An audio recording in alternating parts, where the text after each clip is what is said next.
We did it. We're live. We're live. Woohoo. All right. We are live today talking about psychological safety with a focus on psychological safety in a hybrid world. I am Pam Ross from Blue Rebel Works, and I'm Katie, also from Blue Rebel Works. as you can see, we've practiced this many times. And this topic was really important because as we're talking to different clients, we're hearing that leaders are struggling with making sure that all voices are heard in hybrid meetings and that they're hearing from everyone on their team. We're facing this great resignation. People want people to have a really great work environment. And they're struggling with understanding how people are feeling because they're not together physically with them. And so psychological safety is a big part of that, where people feel like they can say what they're struggling with and speak up and be themselves and all of those things. So we thought it might be fun to have a chat about psychological safety. But as we are going to start all of our lives with a specific question about making work awesome. And so, Katie, I'll ask you, what is making work awesome for you this week? And if you are with us today, type in the comments, what's making work awesome for you this week? We would love to hear what is. So, Katie, what's making work awesome for you this week? You're making work awesome for me this week. We normally schedule like our meeting on Mondays, and we came in on Monday, and I was like, "Oh, I don't have a meeting scheduled with Pam. What am I gonna do?" And then we ended up having like our open office today, and we were like, around each other yesterday online a little bit. So yeah, it's nice. It's nice to have that connection and be able to check in. Yes. So yeah, it's interesting. Our meetings, we don't have, we operate in a lot of ways like a results only work environment where one of the guideposts of a row is every meeting is optional. So it's not like we have necessarily always a standing meeting, but we do have meetings as we need them. And generally, I think we both like to have a meeting at the beginning of the week to check in and definitely. Yes. So I do. Yes. I agree. One of the things that's making work awesome for me this week, there's many things, but one of them is we had a discussion with one of our clients yesterday about like really kind of reinventing some of the ways we're doing leadership and doing some innovative things. And I get super excited about like experimenting and trying some new things. So I'm really looking forward to figuring out how like some new ways of doing some things and really seeing how it might even level up our impact even more. So yeah, my head was exploding yesterday during that meeting because I am somebody who wants, like, being a new employee, just coming in, I'm still getting to know how things are done, but I'm somebody who is like, I want to be creative and I want to think outside of the box and I want to bring ideas. And so you guys were talking, and at one point you had like messaged me, "Am I okay?" I don't know where my head was at that point, but I think I was just like, what is something different that we can do, and how can we do this? And so, and you had like when we got off the meeting, so this is interesting because it's actually related to psychological safety, because when we got off the meeting, you actually had some really great ideas that will add to like what we're planning. And I mean, we're talking about psychological safety within a team, and that's really what psychological safety is. It is within an intact team. So we were with clients where we might not have built up that psychological safety for you with our clients. We've been working with them for a while and really have open relationships with them, but you're not maybe used to that yet. So when we got back together with just our team, you brought up the good ideas, and that's the psychological safety at play. But now it's like, how do we bring that into when we're even meeting with clients? So that's interesting. I didn't even so that way, but I definitely didn't feel comfortable enough to just speak up, and there was a lot of voices happening, so I just kind of sat back, but my brain was just like, whoa. So Yeah, so interesting. And so when I think of that, I'm already starting to think, okay, like how can I do a few things a little bit differently for you so that you do feel safe next time? Like that may be like tossing around ideas between us ahead of time and just yeah, encouraging some of those new ideas and like setting the stage when we're in that meeting with the client of like there is no bad ideas and that sort of thing. yeah, So yeah. interesting, interesting, Interesting interesting. indeed. Oh, hey, there's people here. Hey, Bonnie. Great to see you. So I see Bonnie saying something making work awesome for her right now is starting to connect with people in person after 2 years online. Yeah, like we did a dinner at Christmas time. Yes. The our team, and that was great. And we're actually getting together. Is it next Friday, Next Katie? week. Next week. Yeah. That'll be super fun. Um, Yes. agree, Bonnie. It's so nice to start seeing people. I mean, I do think we can build super strong relationships, um, not in person, like in a remote world, but there is something magical. And I would always want to have some form of like in person opportunities, no matter what. Absolutely. Absolutely. Let's see. We've also got Rick here, daily morning and end of team huddles when everyone is available. I would love to hear, Rick, if you want to share maybe what are the kinds of things you do in those huddles? Is it like, so some of the things that we sometimes might do is, what are you most excited about this week? What's most challenging? And where do you need help or where do you feel stuck? Something like that. I'd love to. And then like at the end of the day, maybe like what went really well for you today? Mhm. What was challenging? Would love to hear what those huddles look like for you, Rick. Thank you. I'm just seeing Bonnie has also said trying PIP cards to try to build participation and inclusion in online discussions. What What's does the PIP what's stand the for? best part? I when I see PIP, I always think performance improvement plan. My like HR background comes into play, but this sounds like a way more fun PIP Yeah. than that. So Bonnie, let us know what PIP stands for.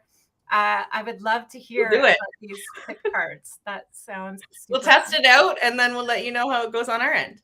Yeah, yeah. Let's steal that idea. We see how to ensure psychological safety when an employee is returning from a month's sick leave. Ooh, that's a challenge, right? And in a psychologically safe world, like we don't want to force people to share what's going on with them personally ever. That would not be safe. But we do want people to feel safe sharing whatever is like work related regarding like what's challenging for them. We want people to feel safe that they can have an interpersonal relationship where they can share what's challenging, even if it is related to that. But we also have to be really careful, especially as managers, that biases don't get in the way when we're hearing about whether it's a disability or anything like that. So Yeah, that is that's what an I was gonna say. interesting one. I was I'm gonna say the psychological safety has to come before the return, like during the sick leave, right? Like you have to feel secure. I know I've been sick for a little while, or actually, I lost a tooth, and so really?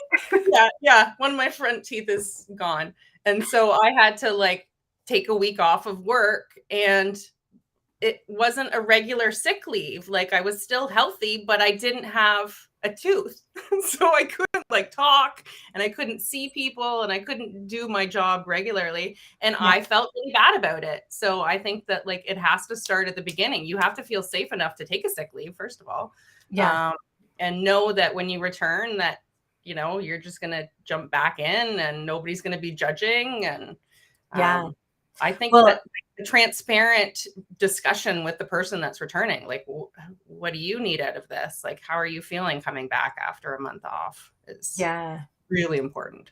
Yeah, I love that. What like having those and even like checking in occasionally with someone who has been off just to say like we're thinking about you, just to know that there is no judgment, you care about them. I think like during the leave, making sure that that's clear that you care about the person while they're off, not asking them to check in, like not in any like expectation way, because you don't want to force them to feel like they're working or anything, but just to say like, thinking about you, hope everything's okay, that sort of thing.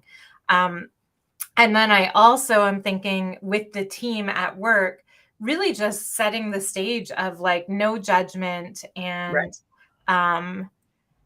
I'm seeing such great, sorry, I got distracted by the comments coming in from That's people. okay. But yeah, setting the stage with the team about like, what does it mean to be psychologically safe? Not necessarily about this person returning from work, but just overall in general about no judgment, about like time at work or people's different like life situations. I think that's one of the interesting things about the pandemic, that hopefully we've gotten more empathetic with all the different like life situations people have, whether you have kids that you're homeschooling or like a parent you're taking care of, or all of these different things that people have in their lives. I hope that that is one thing we all have learned, and bringing that in to the team and just like setting that stage of no judgment. And we all have these different experiences and lives, and how important it is to empathize. I just see, so Bonnie has shared this link, which we're going to have to check out later. Pip Dex. Thank you, Bonnie. And I see, hi, Anne, asking, what are your concerns coming back and how can we, for that person. Thank you. That's a great tip for that person coming back from leave. What are you most worried about coming back? How can I support you in that? What will make you feel safe and comfortable? And really having that open discussion with them. Love it. Yeah. And as a manager, that manager letting everybody know that like, I have no judgment about them being off on a sick leave. And I like, don't, feel any way about it. So neither should you. And we're going to welcome them back and make sure they're comfortable. And yeah. I often think of this, this is going back several years. There was this tweet, because some of you know me from Twitter. I often say like, that's how I meet people, is on Twitter. But so I used to be quite active on Twitter. And there was this tweet from this manager who said she took a few mental health days, and sent an email to her team and said, I'm going to be off for a couple of days to just work on my own mental health. I'll look forward to being back next week and refreshed or whatever. And her CEO emailed her back after this email. Now, I don't know about you all, and we are going to talk about like non-psychologically safe environments.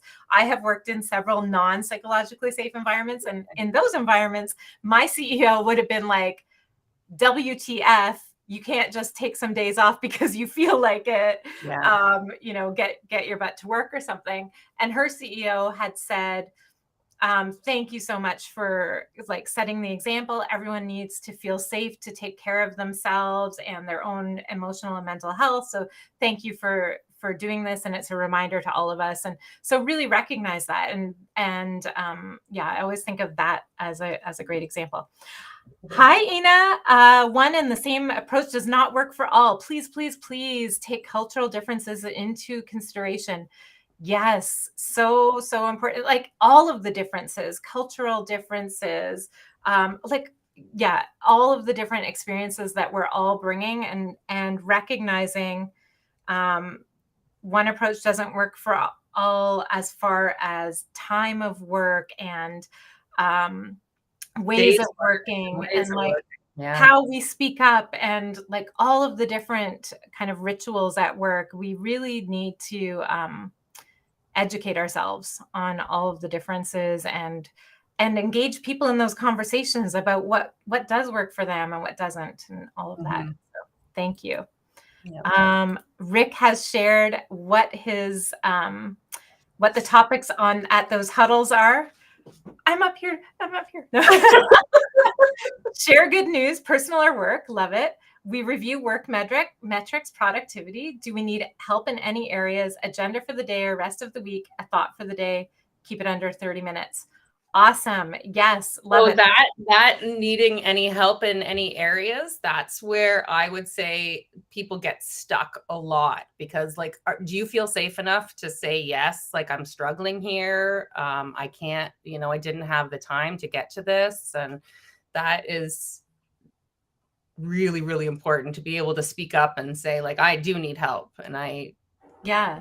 And if yeah, you work in an environment where there's not psychological safety, it's hard. People don't feel safe to do that. to speak up. Right? Yeah, for Yeah. sure. And then you get bogged down even more. And it's yeah. Yeah. Yeah. John is mentioning empathy and not seeing an Don't get abundance me of empathy. started, John. Oh, we weren't we just talking about empathy too? Empathy, not sympathy. Totally. We just talked about that too. Yeah.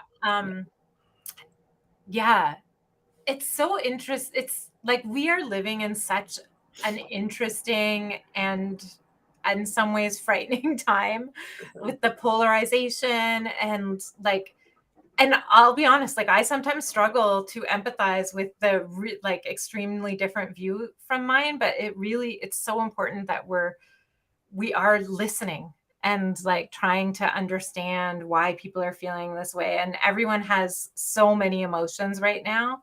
Yeah, I couldn't agree more. There's lots of lack of empathy in many ways. And in the workplace, it's like, and in some of our workshops, we really like actually practice empathy. So share something that's most challenging for you, and we talk about what is empathy and what is it not. It's not saying, well, at least this isn't happening, or it's not Mhm. silver lininging, and it's not like turning the conversation back to your own struggles. It really is being curious and open and like hearing the emotion and imagining times when you felt that way. You might not have ever been in that exact same situation, and you might not have the same views or that sort of thing, but chances are you felt in the way that that person is feeling, and being able to understand what that feels like to really demonstrate empathy is so, so important. Thank you, John. Yeah. Okay. So let's just take a quick minute to frame what psychological safety is. Let me just I'm just going to add this little topic so it's sitting here with us as we're going through this, in case people are wondering what we're talking about. And look at, I've got all the technology working somewhat today. So when we think about psychological safety, it is part of our awesome model. So we have this model of what makes work awesome. And safety with your team is one of those things. And it really is feeling safe to speak up, share ideas, challenge status quo. Another piece of our awesome model is being able to show up as yourself, whole self. This is the W. And so that's part of psychological safety, being able to be yourself. So we would define psychological safety as feeling like you can be yourself, speak up, share ideas, and challenge things on this team. So that's what we would say psychological safety is.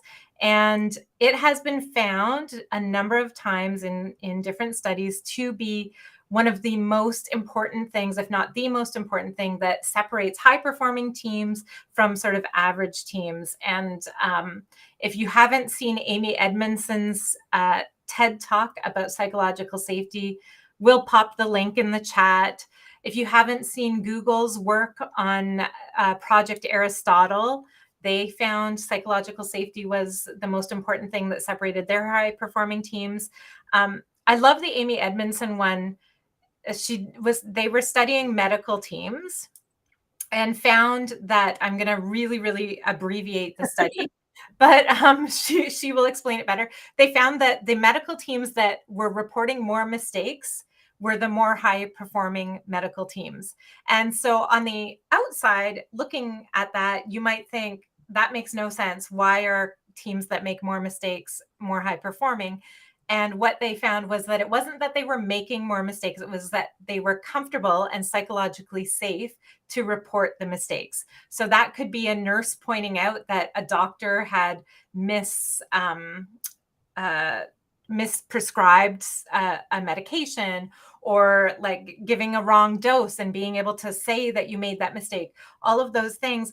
So some medical teams were not safe to report those mistakes, and other medical teams were safe to report them. Those ones were the higher performing ones. So Amy Edmondson is often thought of as like the kind of originator of the psychological safety.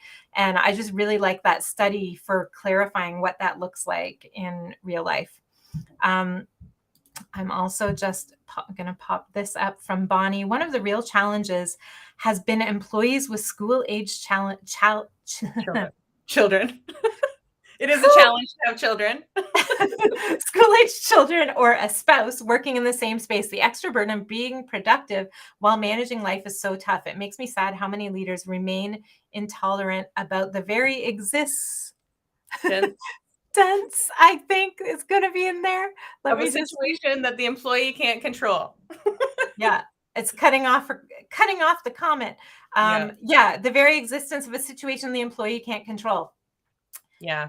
Listen, if you're still feeling like you need to completely separate your life and work, this is not going to work for you in a hybrid world.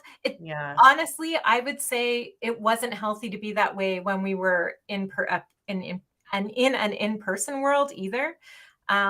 We really need to recognize that just because I'm going to work doesn't mean I stop being a human. Yeah. We had a client one workshop that needed to excuse himself because he got a text from the school that his kid was sick. And he stayed in our workshop like he wanted to. We didn't make him.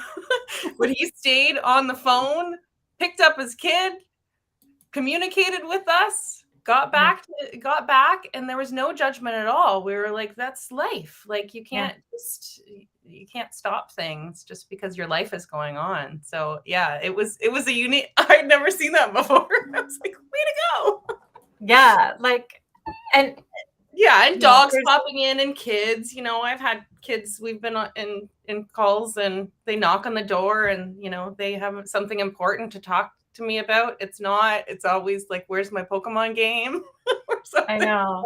I've loved getting to like meet people's like kids and families and like see them in the background like, hey. Yeah, there's no judgment at all. Yeah. So fun. Okay.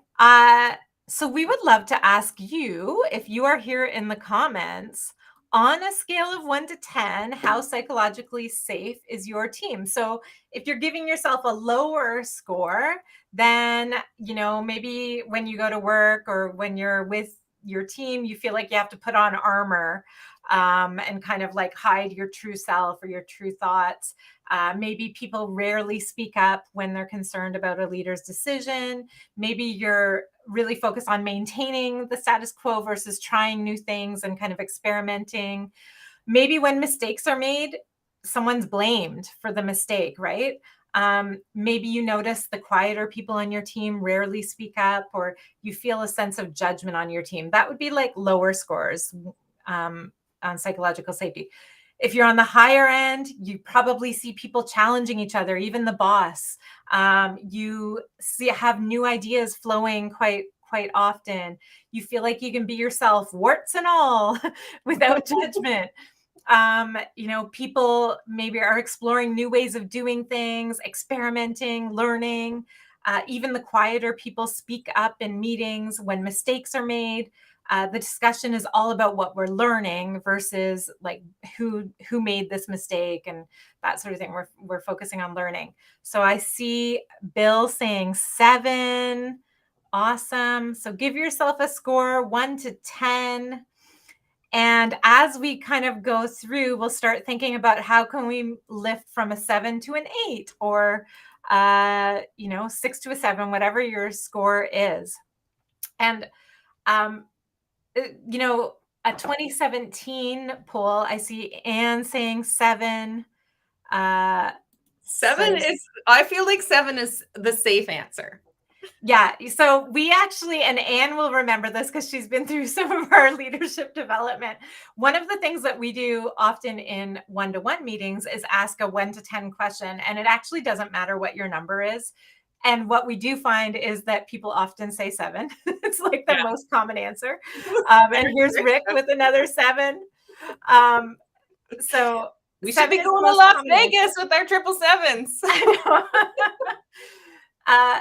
But it actually doesn't matter what your number is, because we're always going to try to figure out how we can like raise it by 1 or turn it to a 10. Like, what will it take? So we often ask a 1 to 10 question in our 1-to-1s, and the answer is 7.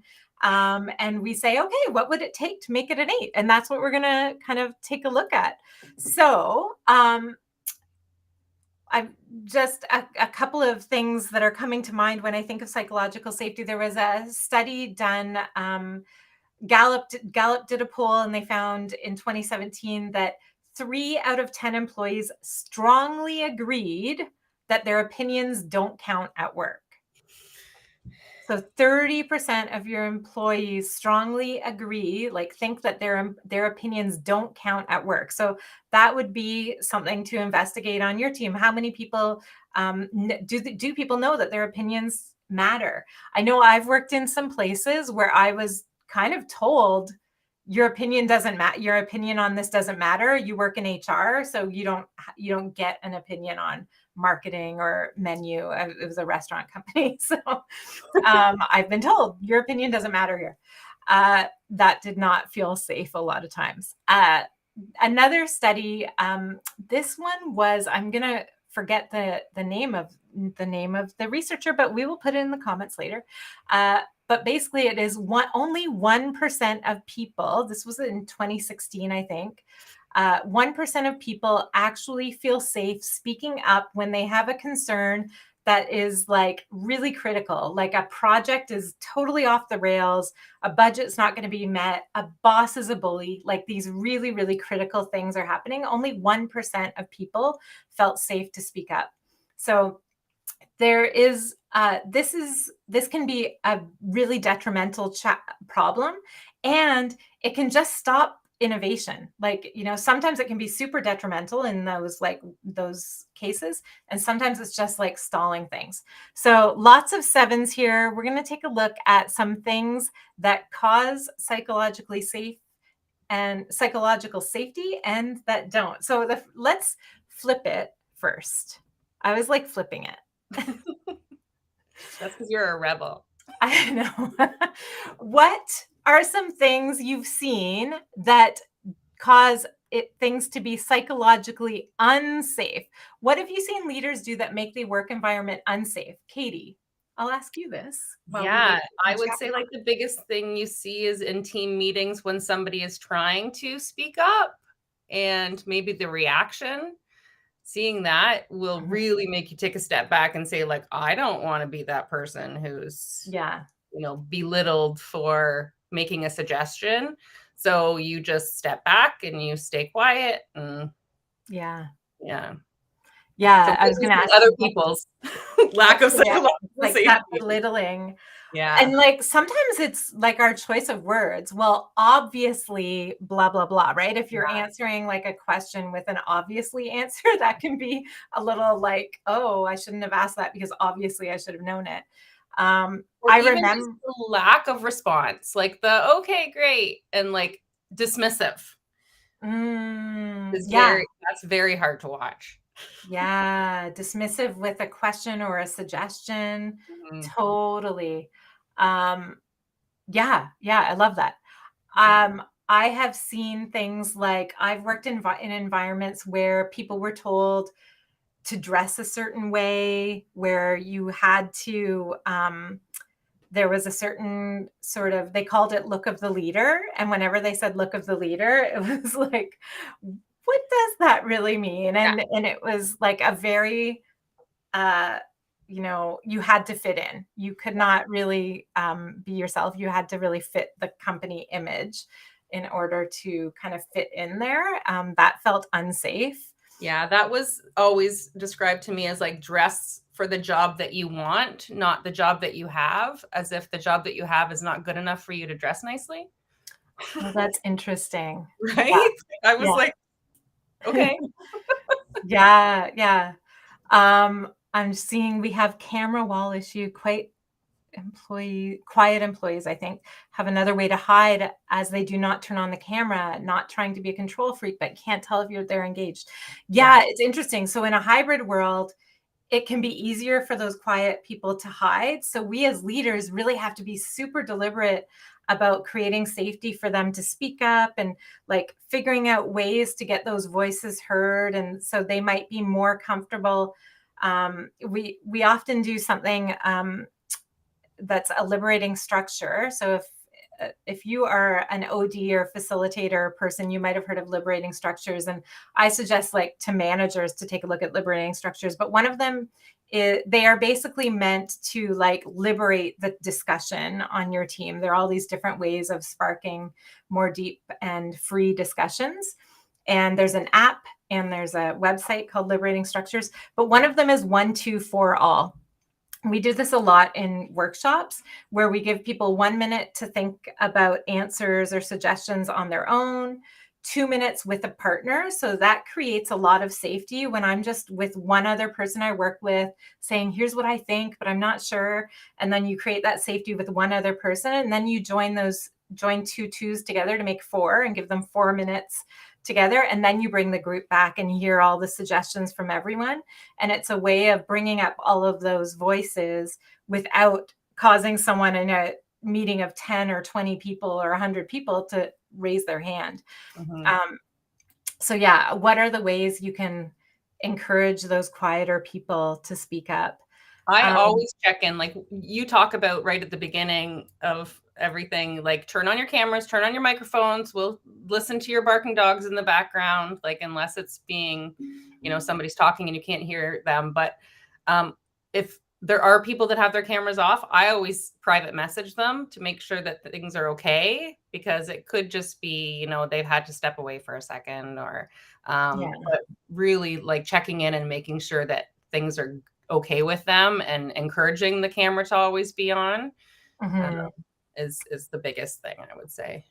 Yeah. Not being a control freak, it really is. Like we're on computers on Zoom because we want to interact with people. I don't want to interact with a blank screen with your name on it. I want to, And I would also say, like, we had someone in one of our groups over the past little while who had gone through a really difficult time over COVID and kind of set an agreement with us in the beginning to say, like, I just can't come on camera. Like, just was going through like grieving and different things in her life. And so we were like, absolutely. And we will just make sure we will check in with you and make sure you're still like interacting with the group. And so we set some agreements with her ahead of time of like, yeah, get it, no camera. And please do raise your hand to speak though. And so we had that agreement with her at the beginning. So there is like this balance sometimes. And especially I think when you are like new on a team, or if there's new people on the team, or if like any new teams, we have to be as rich in our interactions as possible. So that's when it's super important for everyone to be on camera when you're setting team agreements, which is a way of creating psychological safety as well. Setting some agreements around like, how do we want our team culture to feel? What are the things we're going to do to make that feeling on our team? How are we going to handle things when there's conflict on our team, and making agreements around that as a team? You really need everyone's kind of to read the emotional field, I would say, in kind of my team coaching language, but to read the emotional field of the team. And it's actually surprising. You can hear it. You can hear changes in emotions without seeing it, but you can definitely get way more of a sense of that when you're seeing everyone in like a gallery view. So yeah, encouraging camera use, understanding. The other thing is like, it's exhausting being on camera all the time. So I often like hide my own picture on the camera behind like a document so I can see everyone else, but I like put myself hidden, or like in Zoom, you can hide yourself. So you can hide your own camera view, because it is exhausting monitoring yourself all the time, your own facial expression. So sometimes encouraging people to do that so they're not looking at themselves all the time can be helpful too. Yeah. Let me just see. Any other ideas of what you've seen to make environments unsafe? I can give another example. Sure. Go for it. So I was working in a hybrid environment where I was in person some days and working from home some days, and had a at-home emergency and went and said, I need to work from home this afternoon. And I was told no, unless I wanted to take it as a day off, which was very confusing because I was working from home those other days. Mhm. So why? But it was like that day was in office. And the reasoning was because if I did it, then everybody else would want to do it. And to that, I would say, great. If everybody, if everybody has to do it because they have like a Yeah, circumstance which needs them to be home, then they should yeah, be able to do that. So that was like a hard take. It was a hard pill to swallow. And just, yeah. Yeah, the whole, like, time and location of work, and this is, like, uh, a whole other discussion around, like, you've heard me go off on this many times, Katie, like, it's driving me insane that mm, that leaders are, like, dictating number of days in the office and number of days at home, or, even, like, the 4-day work week kind of drives me nuts because I would rather we just yeah, get clear about what we need to do. And then if that means 4 days for some people and like 6 days, but I'm working my own schedule for other people, and just let people have full freedom to figure out where and when they get their work done, as long as they're collaborating and like meeting their outcomes. And, why would we not let them do that? Um, mhm, and yeah, that brings me to that. So, and I think like, yeah, as we're working in hybrid, as long recognizing that everyone has different lives and different things, and allowing everyone to create that, like, work their life or work their work around their life, just makes sense and makes it more safe with no judgment about time. And I'm seeing Ina has shared a post, which we will take a look at later. Thank you so much. yeah. And the culture around failure in the organization can also make the environment safe or unsafe. Yes. Yeah. Like, what happens when someone makes a mistake? Is it like they're You fired? you share a story, and I remember the first time that I watched your video, it was the plane crash story. Oh, yeah. And the first time that I watched you telling that story, I was like clutching my pearls. I'm like, why is she even talking about this? Like, why? I All don't these understand. people died in a plane crash. Yeah. Right. But it Yeah. was all about like feeling safe enough to come forward and say, hey, there's something going on at the back of the plane. But Yeah. until you got to that, I was like, oh my goodness, what is Yeah. going on here? Yeah. That was a plane crash. I'm In the trying to remember. Potomac. Yeah, in the Potomac River. I can't remember what year it was, but like dozens of people, if not hundreds, died. I can't remember the number, like 92 people or something died. Yeah. And it was because the co-pilot noticed ice building up on the plane, and he was like hinting at it with the pilot, but he did not feel comfortable challenging the pilot's decision to take off. And so the Yeah. plane took off and everyone died. Yeah. And yeah, like hopefully in our workplaces, no one's going to die if we make a mistake Right. or if we fail Right. at something.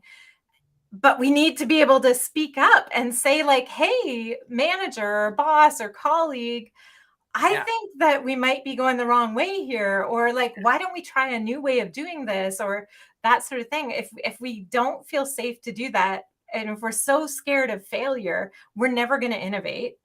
Yeah. And when people fail, if people fail and get blamed or fired or disciplined or judged or anything, then that can cause people to not want to take any risks, right? Mhm. There is like that feeling.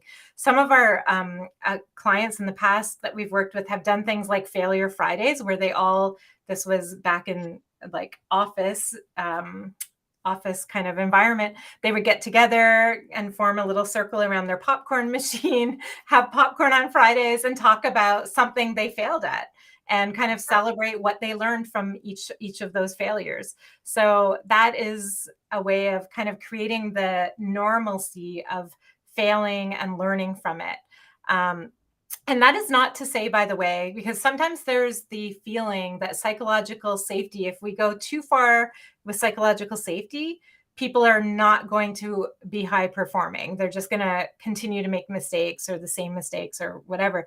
It really is focusing on learning from the mistakes and continuing to improve. It's not like, oh, well, you made a mistake, better luck next time, and like continuing to make the same mistakes. It really is like, okay, a mistake, what can we learn from that? And like celebrating the fact that you are learning from it, where you can take that. Yeah, and it's funny because that's how we like teach our children growing up, right? Like, as long as you're trying, it's okay to fail.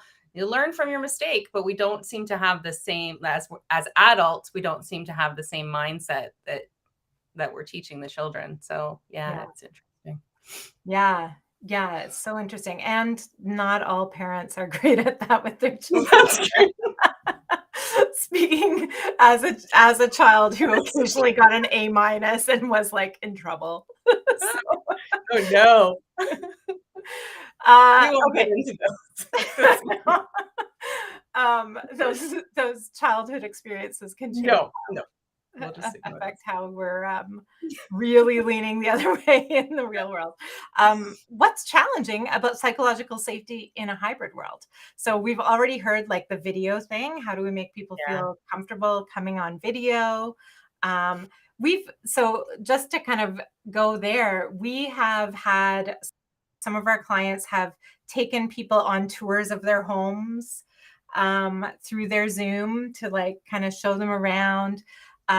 We have encourage the more senior you are, the less you have to have a super polished background. Like if you're a leader and your kids are coming in, like model that, right? Like so that you're showing that it is safe. So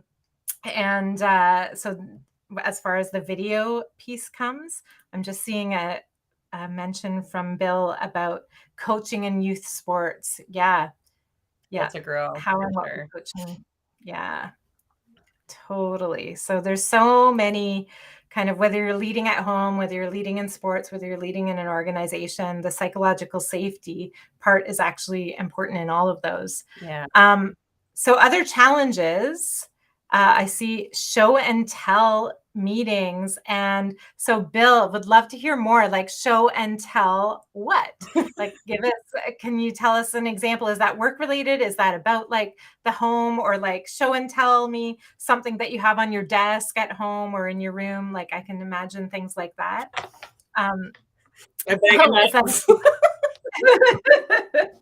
Awesome. I would say like one of the challenges is speaking up and then shutting down the computer.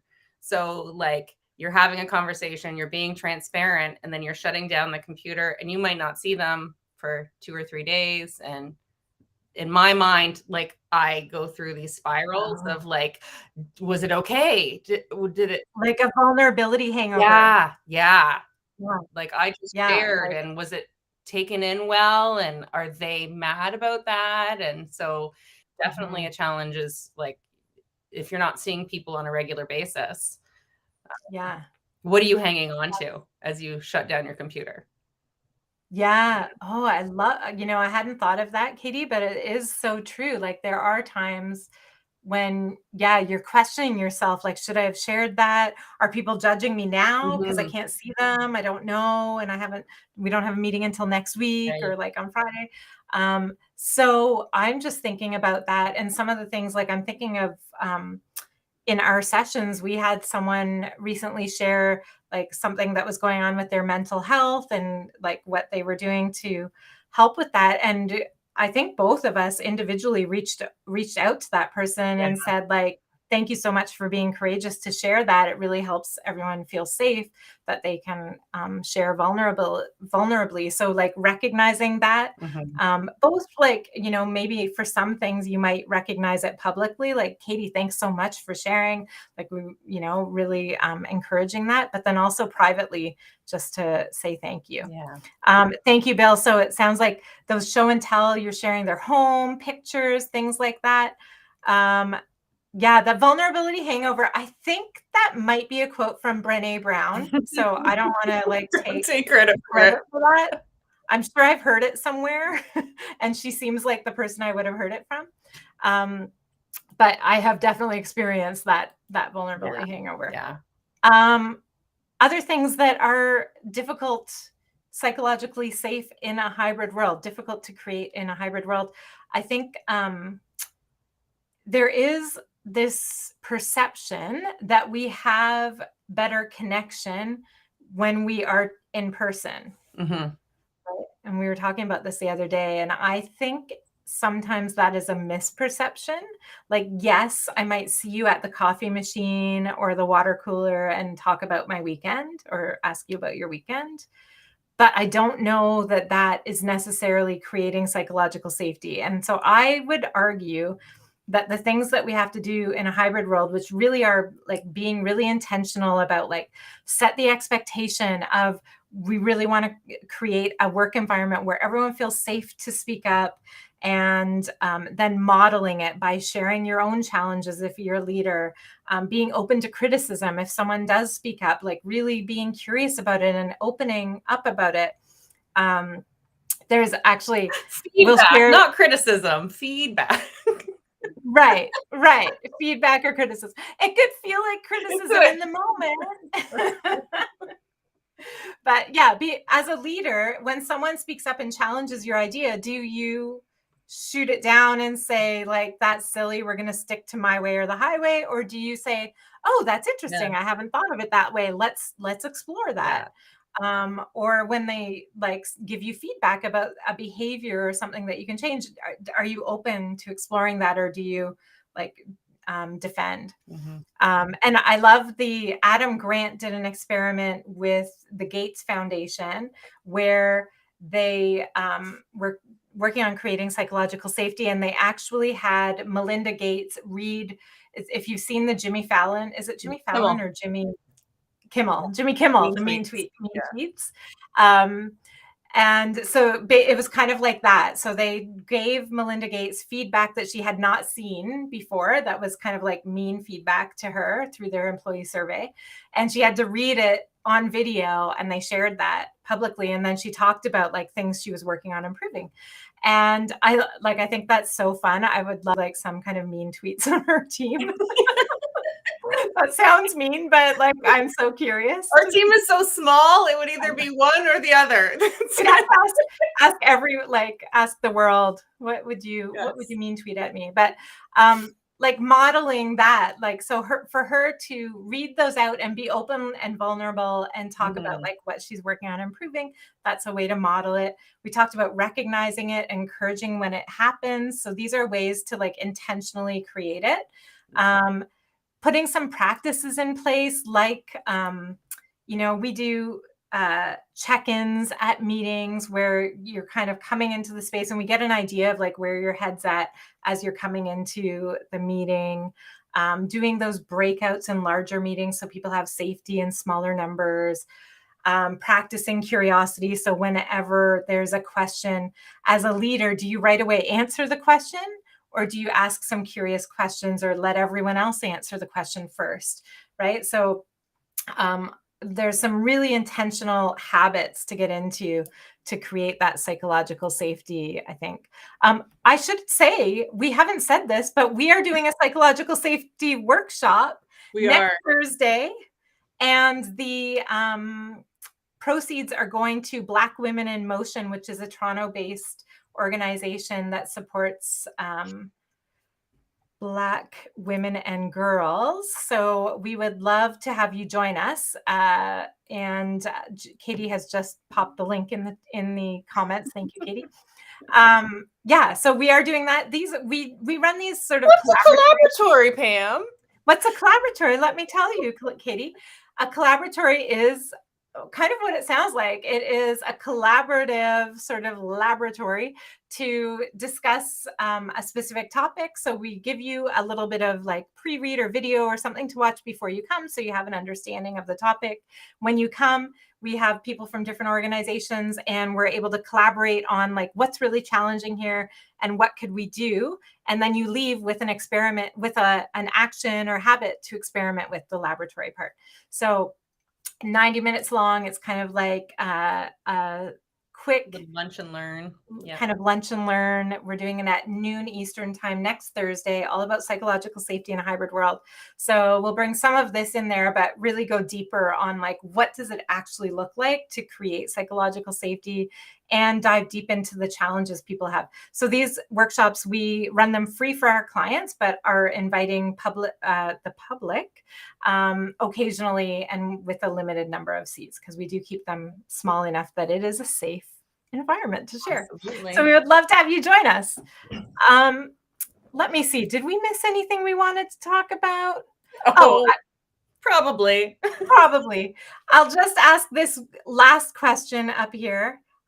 What have you done or seen that has helped to build psychological safety? So we just gave you kind of a rundown of a few things. One of the things that one of our clients did during the pandemic was they held kind of fireside chats with senior members of their senior team, where they shared, it wasn't work-related stuff. It was like, how did you get to where you are? What are some of the personal challenges you've overcome in your life? And really like open discussions about that, just because as they moved into this remote working environment through the pandemic, they really felt the need to like create those connections with those senior leaders, because it is harder when you're not seeing people. So that was one of the examples that we've seen.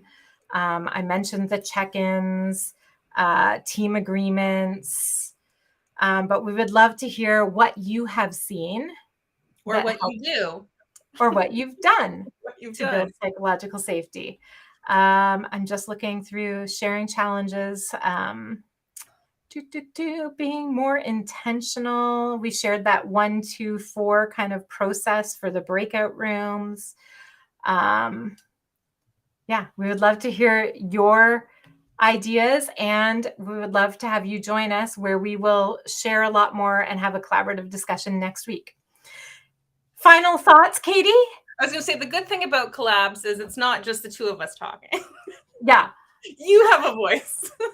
Yes. You will be, there's not just a chat to communicate in. It is like a really open discussion. So would love to see you there next week. I'm just seeing structuring group meetings in a way that people can meaningfully participate. So hard to do so online. So I would say it takes way more intention online. One thing I have found, like even when we do breakout rooms in our workshops and things online, it is way more structured than it used to be in the classroom. You do have to be way more explicit about like the questions people are answering and that sort of thing. But we do find online, so a few things that we do, just in case any of these help with those online meetings. One is that check-in. And sometimes the check-in is just like one word in the chat, or like a scale of 1 to 10 in the chat. One of the questions that we often ask is, on a scale of 1 to 10, how focused and engaged are you prepared to be for the time of this meeting, this 1 hour or whatever? And then people give an answer, and then we ask them, what's one thing you can do to level it up by 1? So that might be closing your email window or your Slack window, shutting the door of your office, putting a Post-it note that says, I'm in a meeting on your chair, whatever it is. So that's one thing we do to help bring people into the meeting space and be more focused there. We do set up commitments for our meetings, like how do we want to be in this meeting? So people come with kind of intention to the meeting. Even on our Zoom screen, when you join our Zoom meeting, when you're in the waiting room, it says, while you wait, it's a good time to set an intention for how you want to be in this meeting. So that, again, we're always looking at ways for people to be more intentional as they're showing up.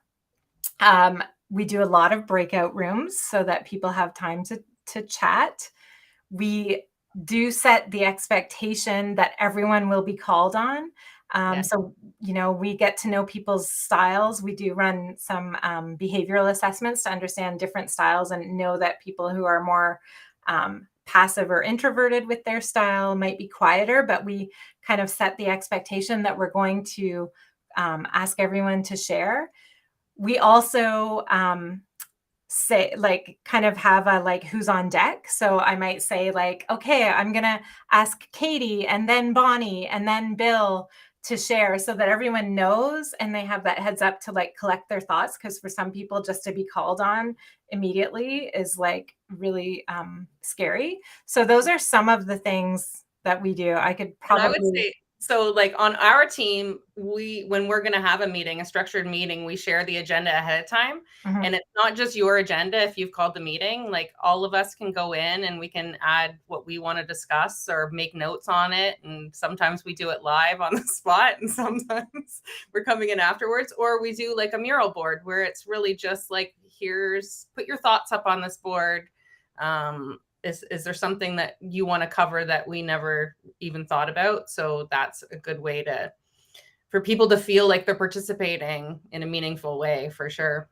Yeah, that's a good point. The sharing of that cloud-based agenda ahead of time, so everyone can see, like, the thoughts being added to that. The mural board, sometimes even chat, like, some people are more comfortable to type in the chat and then you can ask them or dive deeper into some of the things they're sharing. But yeah, there's lots of ways. We have actually found in many instances almost more safety, like more discussion and deeper discussion in our online groups than we have had in the classroom in offices before. And I was just talking about this to who was I talking to? I think it was to Jody Thompson from Row about this the other day, about how, like, when we used to do workshops and meetings in the office, even though you were in that meeting room, there was always a sense like someone could peek their face into this meeting room and see me in here, what I'm talking about. Or, like, a lot of meeting rooms have glass and you could see what's going on in the meeting room. And there's, like, something safe about knowing that you're just in this, like, little online room together. And you always tell people we're recording, but it's not going to be shared with anybody except the people that are in this group. So that always makes people feel safe as well. Yeah, and the breakouts are, like, fully private, like, that's not recorded, and people have that safe space with the smaller group. So there's something that has felt more safe for a lot of people, I think, in our online, but it really takes a lot. Like, that's one thing I've really learned, is how deliberate you have to be in everything in those meetings. Oh my gosh, I feel like we've gone on and on. It's almost an hour. But it's such an important topic, and everyone has such great ideas. I just want to send a shout out to Bonnie and Ina and Bill, and who else was here with us? Anne and Rick. Everyone who joined us in this discussion. I know all of your thoughts were so valuable. So thank you. And please do connect with us if you have not. And feel free to join us at our collaboratory that Katie put. Or another live that we do, because we kind of throw these together. Yeah, we just kind of go live when we think that there's something to talk about. If there's something you want us to talk about, or if you even want to come live with us, because apparently we can bring more people into this, that would be fun too. If you ever want to do a live with us, let us know too. Thank you, Rick. If there's a topic you want us to discuss, if there's something you'd love to kind of come on a live with us to discuss, please do reach out, because we're looking at doing these kind of weekly-ish. It's less structured than more structured, but we're going to keep doing them till people tell us to stop. Yeah. There you go. All right.